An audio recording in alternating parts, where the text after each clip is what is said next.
Can you have a safety on a budget motorcycle trip? Some people will say that this is almost impossible. Others will seriously doubt, but in my opinion, you can have safety and still minimize your costs. In this video, I'm gonna tell you how to do it. So if you have nothing to do, grab your favorite drink and stay with me.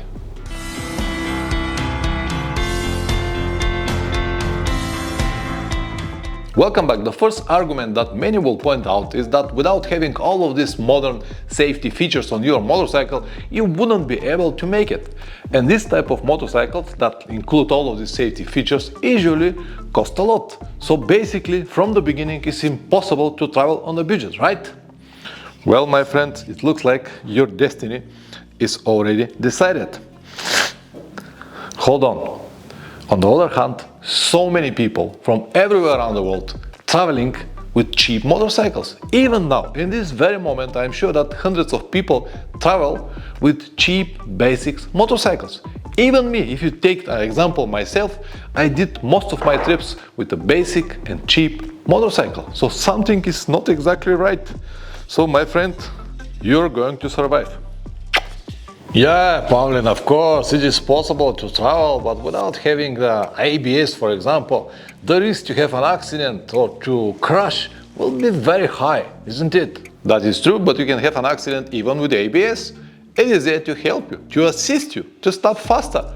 But there is no guarantee that you're not gonna crash because you have ABS. Yes, that is true, but in many situations it's going to be much better if you have it. Especially if you ride very fast during the rain and you need to stop in the last second. Then without ABS, it will be impossible. Okay, but I never ride fast during rain and I always try to keep a longer distance between me and the cars in front of me. So in the case of sudden stop, I will have more than enough time to react and eventually stop.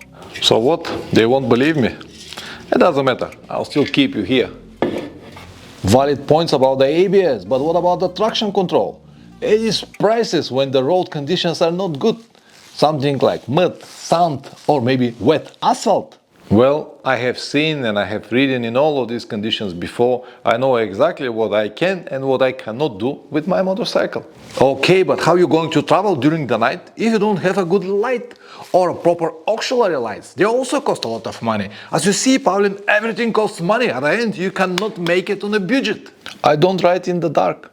If I have to do it, sometimes it's happened, I will just slow down, reduce the speed a little bit and everything is going to be alright. For example, on 80, you cannot see really well. On 60, everything is alright. On 50, even better. So if I have to ride in the dark for some situations, I'll just slow down and that's it. Fair enough, but how you are going to imitate hill assistance, distance control, radar, cornering ABS, different riding modes, street, rain, off-road, how you gonna do it, Pavlin? Man, I'm 9 years old. I have been riding motorcycles since 1988, many years before all of these necessities. Okay, maybe you're right about the motorcycle choice, but you still need to spend a lot of money.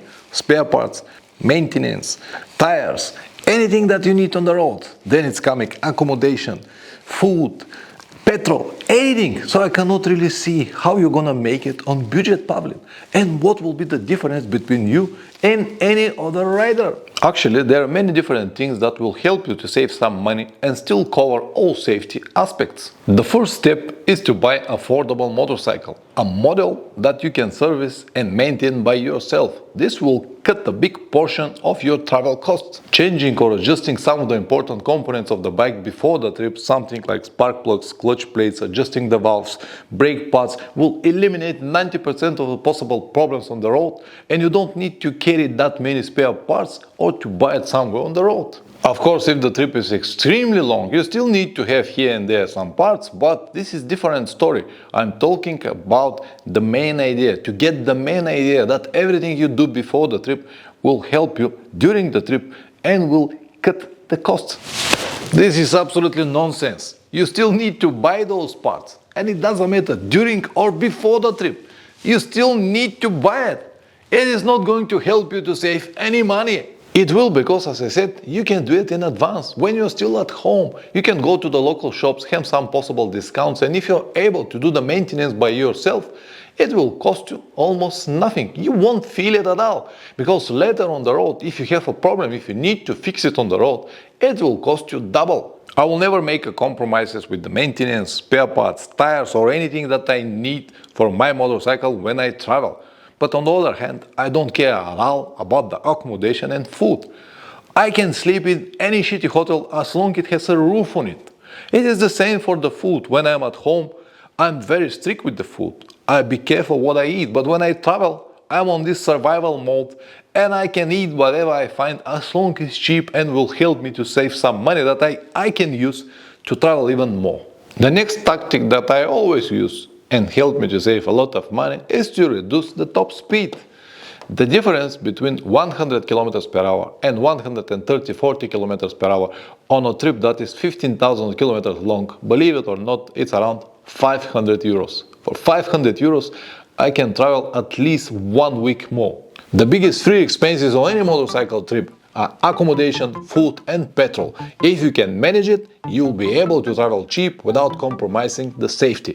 I hope that this video will help you at least one person to make the right choice. Press like or dislike, whatever it deserves. If you subscribe, even better. See you in the next one. Ciao.